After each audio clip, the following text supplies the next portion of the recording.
This is Red Eyes Creations Radio. Thank you for tuning in. My name is Henrik Palmgren. RedEyesCreations.com is our website. We have frequently updated news, our radio archive, videos, films, links, resources, and much more. We are based out of Sweden, Scandinavia. We are here doing radio on Thursdays and Sundays with interesting guests, interviews, and information for your consideration. We do not tell you what to think or what you should believe. We try to present the information in the best way we can and help to highlight the research of authors, filmmakers, and other researchers and bring their information to your attention. And we think that you should make up your own mind about the subjects that we cover and always question the material, all the information, and of course continue the search for yourself if you find it interesting. I also want to remind you that our upcoming live show is on Saturday the 4th at 6 p.m. That's actually the universal time. We have Daniel Tatman on architecture, symbolism, and the history of Bath, England.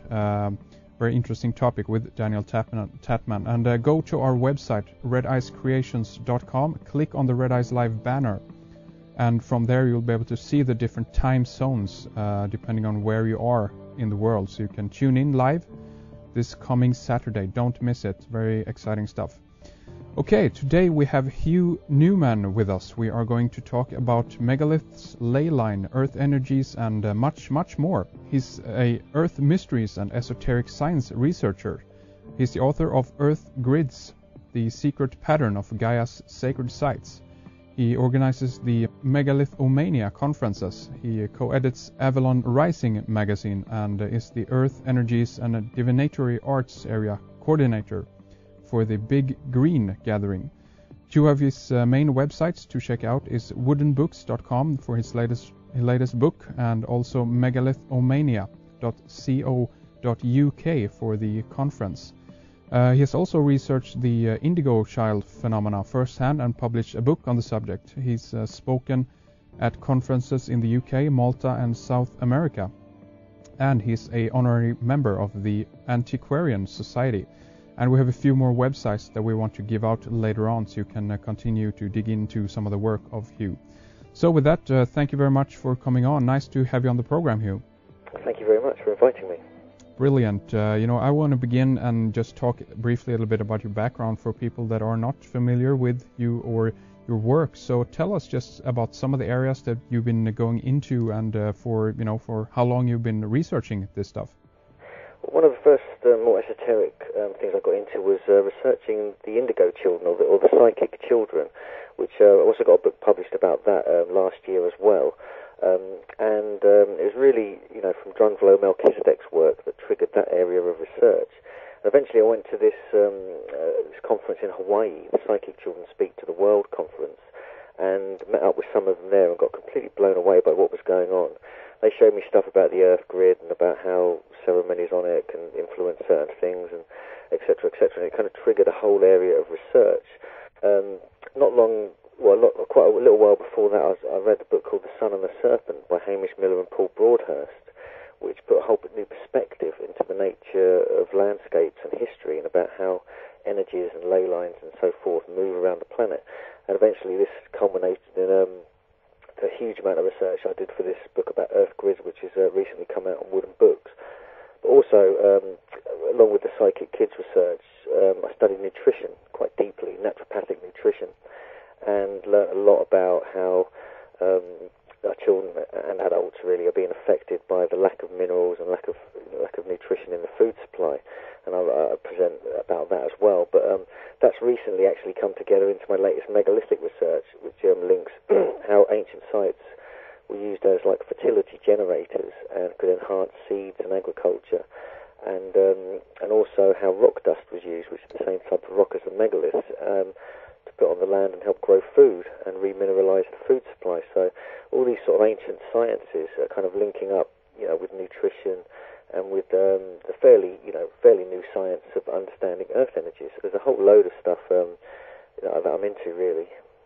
Very interesting. And why don't we go back, so to speak, then talk about some of the early period, so to speak, of Earth. How far back do you think we have to go to the Stone Age, vicinity, so to speak, or the Neolithic era? Where do we begin here, so to speak? Well, with the Neolithic, when we look we're really talking about roughly 5,000 years ago, but Right. between about 7,000 and 4,000 or 5,000 years ago. There's quite a large area of time we're dealing with here.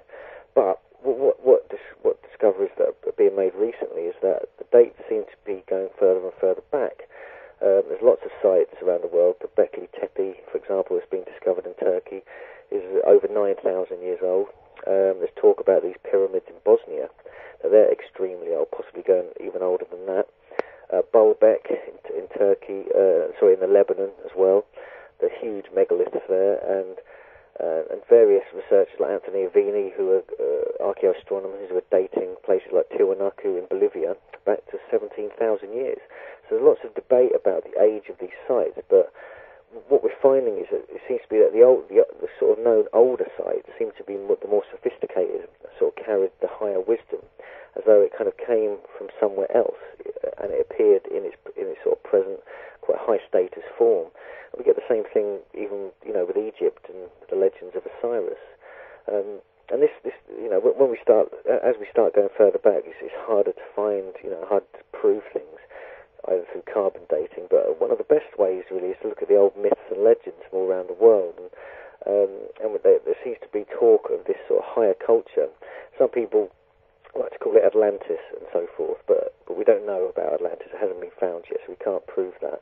But there seems to be some higher culture and legends of these people who travelled the world, who are very tall, seem to have long white beards, bright blue eyes. They were white people, which is quite fair-skinned, and wore robes and taught the arts of civilization, marriage, and peace, and these sort of higher values, which seem to go all around the world. We have Viracocha, who went to Bolivia and Peru, Quetzalcoatl in Mexico and Guatemala, Osiris in Egypt, the Tuatha De Danann in Ireland, and so on and so forth. This has been covered by various researchers, but there seems to be a kind of dead end to the research. We can't seem to kind of find out exactly who these people were and where they came from. And but a lot of people talk about the Middle East, and Edmund Marriage, who's been on your website and your show as well, talks about the higher culture in the Lebanon, kind of Turkey sort of garden, talking about the Garden of Eden. Yes. Which I find fascinating, and that's where a lot of the source of this knowledge seems to be traced back there. Mm. Do you think that we're talking about a global culture here? Because again, it's very kind of wide, dispersed across the planet, and many of the sites that you did mention they're basically across the globe. Yeah, this is the other thing that gets me as well. I mean, this is one of the sort of key points in the Earth Grid's book. Actually, is the idea that there's so many similarities, especially of the construction of sacred sites, ancient sites. We have dolmens all around the world. Dolmens they're like got a roof slab on them with 2 or 3 large slabs holding it up like a table. Mm. And these are found all around the world. They're found in Turkey. They're found in England, Wales, even in Japan and China. And so there seems to be some kind of, and they're all the same design and style and so on and so forth. Even in near New York, there's some as well, and in America. So there's lots of different places. And then there's the classic thing with the pyramids all around the world as well. There seems to be similar construction, similar measurement systems they seem to have been using. And the research I've been doing is the placement of these major megalithic sites, is how they connect around the world into very harmonic distances apart from each other, and sort of fractions apart from each other, and even geometries, which hence the idea of an Earth grid. So definitely there seems to be some kind of global understanding that, and it looks like, from my research and what other people have said, that the Earth was surveyed and it was mapped in very early prehistoric times, possibly before 10,000 years ago. Very interesting. And what about some of the ways or the method that some of these places, how they potentially were built? Do you think that kind of goes hand in hand with the knowledge of energy and also the Earth energy, of how to utilize that in some way? Yeah, I mean, what do you mean, like very large megalithic constructions? Sure, pyramids, or even we talk about you mentioned Baalbek, for instance. I mean, these are the Triloton down there. I mean, these are huge, stones that are being quarried, and it's impossible for us today to even imagine how to lift one of these things. Yeah, this is one of the deeper mysteries of the megalithic era. Really, this is one of the kind of a lot of people just can't quite crack. And there is ideas that there are legends when you look back into the old legends and myths from around the world.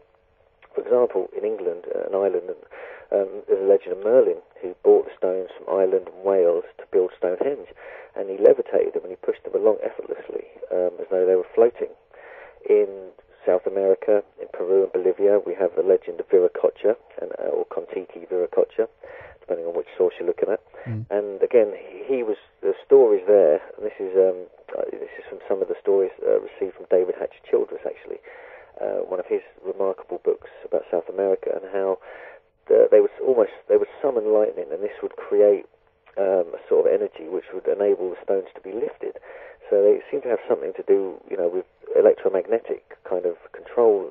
Somehow these ancient sort of wizards, if you like, could sort of manifest this. There's also, you look into modern times, we have Coral Castle in Florida, which was built single-handedly, apparently, by a small 5-foot Latvian called Ed Lidskaunen, who constructed this huge megalithic village, which you can still go and visit. And again, people question how could he have done that, because the tools he had there were very primitive. And he said, he actually once wrote, or he said that he'd taken the secret to the pyramid builders to his grave. So that was kind of the last remaining kind of person or piece of knowledge about the construction techniques that went with him, unfortunately, when he died in the sort of 1950s. And I think you relayed one of the stories there about Ed. In one of your lectures, you talked about the idea that he got a stone delivered and asked you tell the story, right? Didn't you talk about that? How he managed to lift a stone from the truck while the truck driver was away? Yeah, there's quite a few good stories about Ed Lidskaunen. I'm actually going to go over there in November to kind of check out Coral Castle. I'm completely baffled by the way he did it. But one of the stories is that he had sometimes he got trucks to bring up from the quarry down the hill from him. A very large megalithic block, somewhere up to about 40 tons, and they would bring it up in a truck. And one story is that the truck driver nipped out round the corner to have a cup of tea, and the stone was still on the back of the truck, this sort of 15-ton stone or whatever. And he came when the driver came back. The stone was off the truck and standing upright on the floor next to Ed Lidskaunen, like about 2 minutes later. And he hasn't got a clue, and he was completely sort of dropped his cup of tea apparently, and had no idea how it happened. So again, we're looking at a very simple yet sophisticated, understanding of construction techniques going way back into antiquity. And in modern times, obviously, when you've got the Freemasons, they're obviously interested in this kind of stuff as well, about trying to crack the kind of secrets of either anti-gravity or just being able to move massive amounts of weight. Yes. If we talk about the Coral Castle, that's in, as you mentioned, in Miami, in Florida. Do you think that location also could be very important in regards to how, he could have done this, so to speak? Yeah, there are stories about that. I mean, I do mention that in the Earth Grids book, actually. It's quite near a major grid point, according to the grid sort of systems that I've been looking at. But what is more likely, in my opinion, this is simply my opinion here, that is, and also this is influenced by the work of Christopher Dunn, who looked at the way the pyramids was used as a sort of high technology. Was that something to do with magnetism? There's some secrets of magnetism. So you could have an area of the landscape. There are vortexes around the world. There's quite a few in North America, for instance, where there's gravitational or magnetic anomalies. And if you can work with magnetism in such a way, then you should be able to lift stones if they have metallic or magnetic qualities about them. So again, how that was done is still a mystery, and that is one of the like I say, one of the mysteries that is still to be cracked. I mean, the Christopher Dunn idea is that somehow he worked with the magnetic flow lines or the telluric energies, and he was able to build up a charge in the stone which opposed the magnetic lines that were coming from a certain